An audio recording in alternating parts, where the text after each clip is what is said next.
So, as Sir was saying, this question of fake news and falsehoods, we've been debating it for a very long time, and it doesn't really seem to be getting any better. I think one of the problems is that when you try to classify fake news, it becomes so universal that it becomes impossible to solve. So, to first solve a problem, you have to identify clearly what it is. Because anything can be fake news. You can get a WhatsApp forward saying, if you drink amla juice, you can cure hair loss.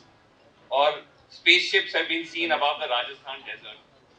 So there's no end to that. But what we are here talking about the kind of news that is causing social unrest and has changed the nature of society, has changed the nature of democracy, is something else.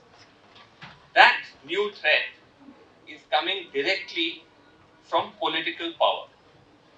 That is coming from power and that is serving the interests of power. What in India and around the world is called the big lie. It's a big lie because the falsehood itself is huge and it's not coming from fringe elements. Powerful leaders, political parties are propagating it. For example, in America, which is heading to elections very soon, the big lie is that the election was stolen last time and it's being amplified by no less than Donald Trump, who is both a former president and a presidential candidate. His repetition of that lie actually triggered a riot on the Capitol building, as many of you know. And he continues to repeat it, even after being prosecuted. He's continuing to repeat it to the point where millions of ordinary Americans have started to believe it.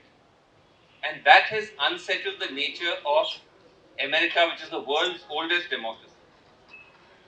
Now, in India, the big lie is that the majority is under threat from the minority. That 800 million people are threatened by 200 million.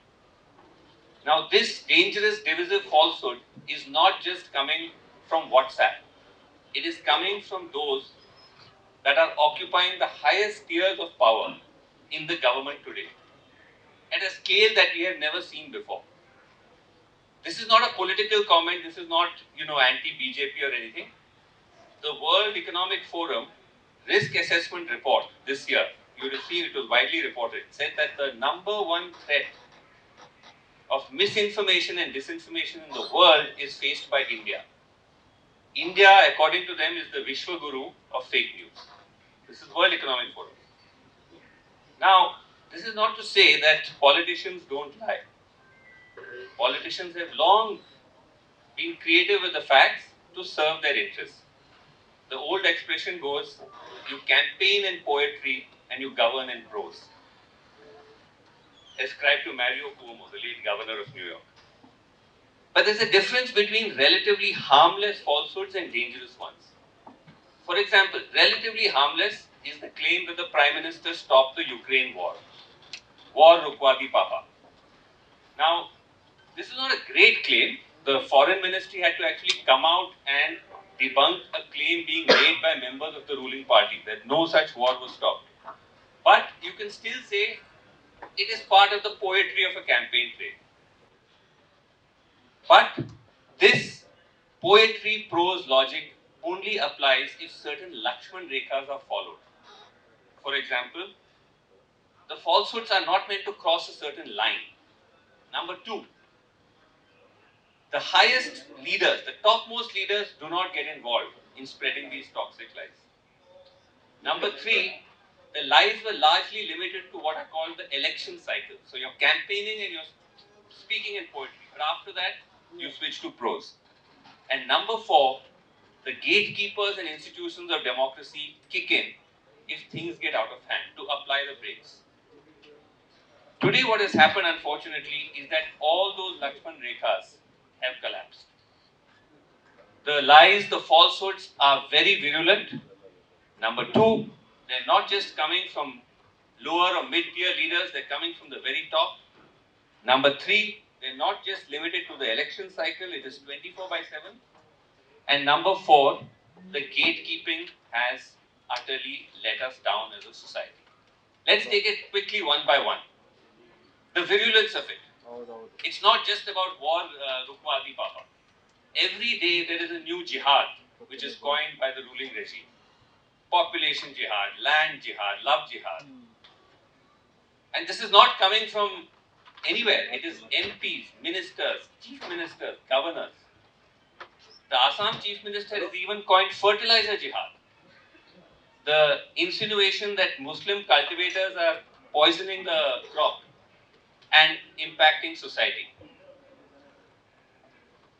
In Karnataka, because we're in Karnataka, we heard of halal jihad, or that halal is a form of economic jihad.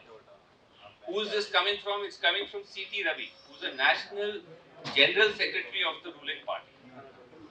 There is no theory which is too extreme or absurd that is not being propagated at the highest level. We were researching a book on some of these theories, and we came across a WhatsApp forward which said that in the movie Sholay, I don't know how many young people here would have seen Sholay, but in the movie Sholay, more electricity was supplied to the Muslim section of the village than the Hindu. There's a WhatsApp forward. That poor Thakur was wandering around with a lantern while Salim Chacha had electricity for the namaz. Why? Because according to the WhatsApp forward, the writers of Sholay were Salim and Javed, Muslims. So hence, electricity jihad is happening in this movie. Now you can find this amusing and it is ridiculous. But guess who's repeating a similar claim from the election stage? Yogi Adityanath, Chief Minister of Uttar Pradesh, alleges that under Samajwadi Party rule, more electricity was supplied during Eid than during Diwali. So we actually had to pull out government electricity data and fact check it. And of course, it was a bogus claim. But why do we stop only at MPs and CMs and MLAs? Just take the Prime Minister himself. He spearheaded one of the most divisive communal campaigns that we've just seen in recent history in this election. If the Prime Minister himself is going to spread falsehoods about Muslims as infiltrators, they produce too many babies, about Mangal Sutras and buffaloes, then why should anybody else follow any Lakshman Rekha? So just to recap, this is the point I was making, the difference. Number one, the falsehoods are much more virulent than before. Number two, they're not confined to the fringe. Number three, my friends, they're not confined to the election cycle alone. Today, any of these theories is being passed into law. What we call, from today's WhatsApp forward is tomorrow's law. Love jihad starts on WhatsApp, is mentioned in an election speech, and now a number of BJP states have passed it into law on the bogus theory that there's a conspiracy that Muslim men are trying to seduce and convert Hindu women with a view to altering India's demography. Now, 15 years ago, the police of Karnataka and Kerala, by the way, Karnataka also, investigated this, the first cases of so-called love jihad, and found there was nothing in it. It was false. They reported back to the High Court. But even today, such laws are being passed, and hundreds of consensual Hindu-Muslim couples are being harassed, Muslims are being thrown into jail, and this is now the law of the land. Similarly, as many of you know, in Karnataka, this myth of conversion, Christian conversion conspiracy, mass forcible conversion by Christians. The population of Christians in India is not even 3%. So it has to be the most incompetent conspiracy if after all of that, Christians are less than 3%. But still, Karnataka passed one of the most draconian anti-conversion laws in this country. Why? Because an MLA, Gulhatti Shekhar, claimed that his mother had been forcibly converted or had falsely been converted to Christianity. Now the mother has been interviewed by us, by others. She said she made her choice entirely of her free will. There was no forcible, there was no issue, but it was the law. It became the law till I think subsequently, if I'm not mistaken, the successive government repealed it. Now, I'm not saying all this because this is to do with the BJP. Every party, every ideology goes through its own toxic phase. So when people say, what about the emergency? What about 1984? Those were all very real threats.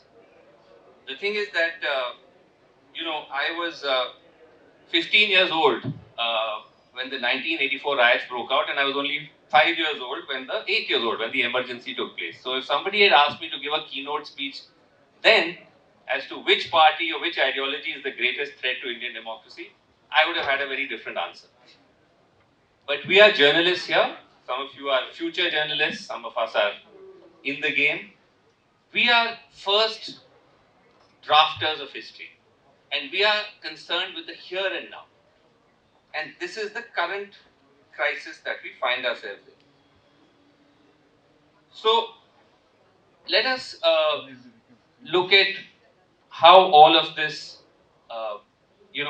has played out. Because the BJP and its supporters, when we say these things, they will say, "Oh, you are part of this liberal bubble. You have not gotten used to the fact that there has been a change of guard, and you have a pro-majority government in Delhi, and that's your main problem." But I can show you, friends, just from one example, how even by the BJP's own standards, how much things have changed. Not many of you may know, at least the younger people may not know, that the first parliament attack, when you talk of parliament attack, we think of the deadly attack in 2001. The first attack in parliament was in 1966. At that time, the threat came from a large protesters asking for a national cow protection law. Big mob of sadhus, etc. They stormed parliament. Violence was about to break out. They were armed, some of them. At that time, the Jan Sangh, the precursor of the BJP, was very much behind this demand. And one of their MPs, Swami Rameshwaranand, was egging on the crowds. But look at the reaction of the top BJP leadership then. Atal Bihari Vajpayee, who would go on to become Prime Minister, one of the tallest leaders of the Jan Sangh, sensed the dangers of what could happen. So he tried to calm his MP, he tried to calm the crowd down. Of course, it didn't help. There was violence, police firing, 6-7 people died. Vajpayee and others said this is a moment of great shame for us and for our cause. Cut to 2014, Mr. Modi, as the campaigner for the Prime Minister, talks of pink revolution. The false claim that under the UPA there was large-scale illegal slaughter of cows for export. So in 1966, a future Prime Minister is trying to cool passions about cow slaughter, realizing how dangerous it is. In 2014, a future Prime Minister is inciting it. So that's the change that has happened, and that is the danger of this current movement. So, in conclusion, I guess the question is always asked, how does it all end? How do we end it? It ends, my friends, when there are consequences. When there are consequences for those who propagate and pursue this kind of dangerous politics. At the moment, there are no negative consequences for them. This is actually helping them win and consolidate power. The only negative consequences for us as a society, not just for minorities. Of course, they are having the worst effect. There is violence, there is lynching, there is persecution, there are social and economic boycotts, including in Karnataka. I think a number of Muslim vendors were boycotted from temple fairs. Of course, the minorities are bearing the brunt, but look at what has happened to Indian society as a whole. We are divided, we are suspicious, families have turned against each other.